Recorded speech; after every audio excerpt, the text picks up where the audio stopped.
All right, welcome back. So in this one, in this video, what we're going to do is just a really simple ETL. We're just going to pull one table in from SQL Server, and we are going to load it into our lake.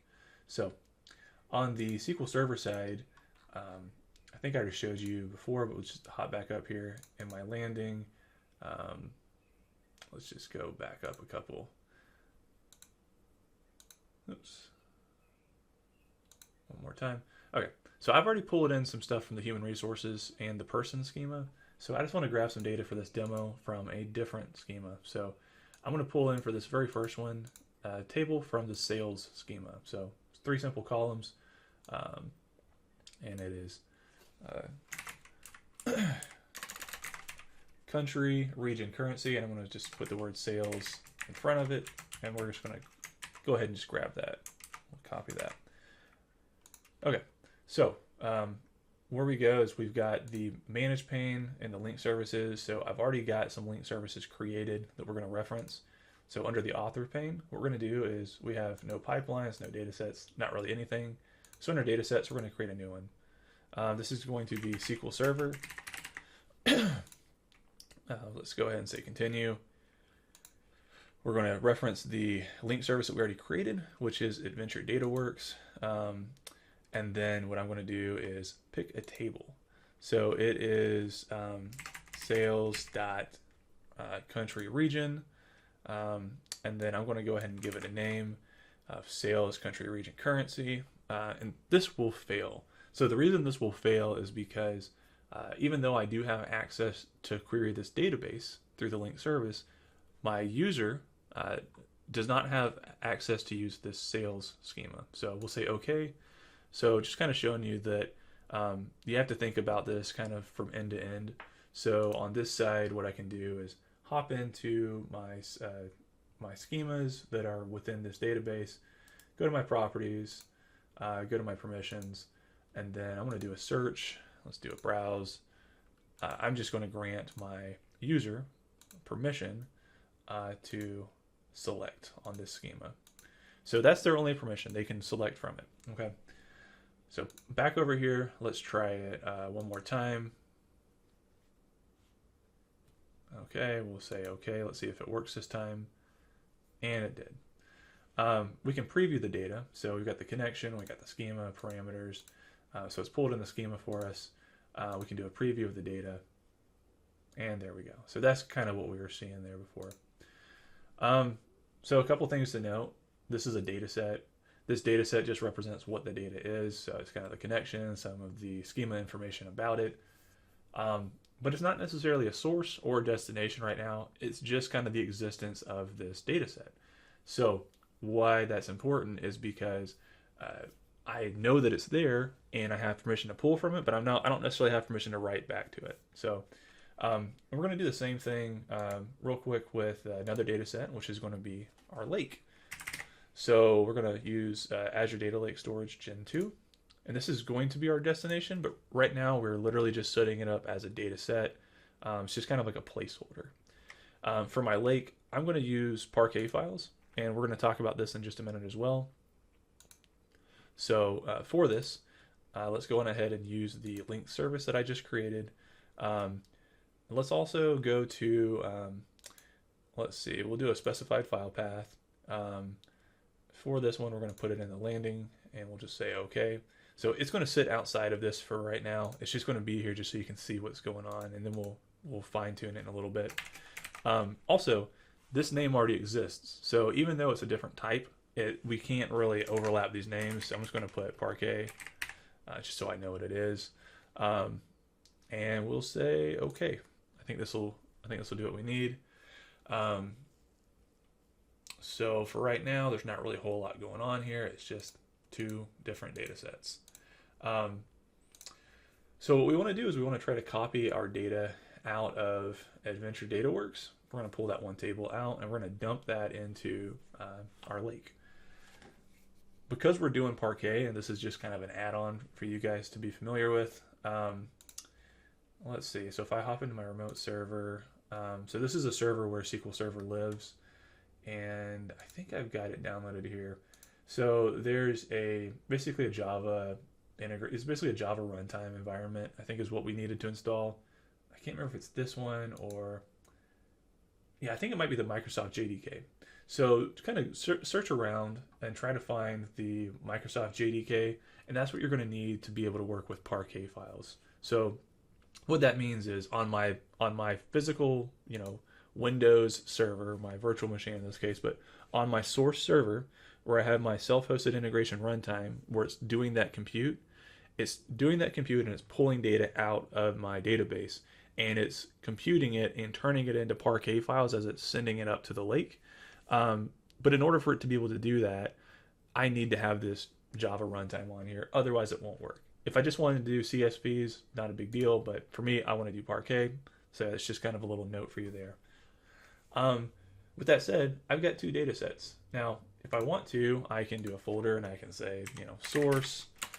And I can do another one and say new folder and say sync, because that's the terms that they use here if I want to. And so I can very easily put my sales currency into my source. I can put my other one into sync. If I drag and drop it in there. Of course, this is why I'm not, sometimes drag and drop doesn't work the way that I want it to. So what do we have here? The source one. So this is already getting to be annoying. So I want to rename this so it's a little bit more clear. And we'll say SQL. We'll say OK, and then I'll put this down here into my source. So I'm just kind of showing you that you can move these things around also without really breaking too much. The thing is, right now, this is like, if I think about my source here, well, I don't have permission to write back to that SQL table. So yeah, it's probably always going to be a source. However, right now, my Parquet file is a sync. And in the future, what it's going to be is it's going to become a source for my, for the next phase of my ETL. So just kind of think about how you do this naming. I don't really need to, have this folder structure. So I'm just going to kind of delete this. And then I'll just kind of pull these out of here and I'm going to delete this folder. So I'm just letting you know that there's some ways that you can organize this. Okay. So we have some data sets. Now let's make a pipeline and actually do something with it. So we'll do a new pipeline and we'll call this one, we'll say import, I can't remember if I had it. So import sales country region currency. So we're going to say import table from SQL Server into data lake as a Parquet file. Okay. So we've got a little description here. So at this point, we've got several activities, and this one's going to be extremely simple. It's going to be a copy activity. So we'll just give it a name. So we'll just say, copy sales. What do we want to do? There's not really a whole lot that I want to do here right now. We're going to do the source. Well, the source is now going to be one of those data sets that I just created. So it shows that it is a database here. So I'm just going to grab that SQL one. And then the next one is going to be my sync. And that's going to be my Parquet file. So let's take one more look at this. So we can preview the data here. Let's see what that looks like. That looks like data. Query timeout, isolation level. So within SQL Server, you've got different types of isolation levels. So I'm not really too picky on this right now because I'm pulling from Adventure DataWorks or AdventureWorks. But if you wanted to, you could do like, read committed data is just going to be the data that's committed. Read uncommitted is basically data that they're still kind of working on. So they've got different isolation levels. Serializable is probably the most granular. But again, this isn't really about SQL Server. It's just source and destination really is what we care about today. And we're grabbing a table. The sync is just that, it's just that Parquet file that we're going to write to. And then we've got different types of copy behaviors, but we're just going to leave this blank for right now. And as far as mapping, I don't have to do anything with this. It's just Parquet. We can do more with this in the future, but I'm trying to keep this as raw as possible for my landing. So what we're going to do is go ahead and save this. And then what we can do is a debug. But before I debug it, hold on, it's just, all right, I had to grab some water. So before I debug it, I wanted to show you that this is kind of what the lake looks like at the moment, or this landing zone within the lake. So human resources and person, those are just some folders. We're about to dump a Parquet file in here. So let's just do a quick debug and see if it works.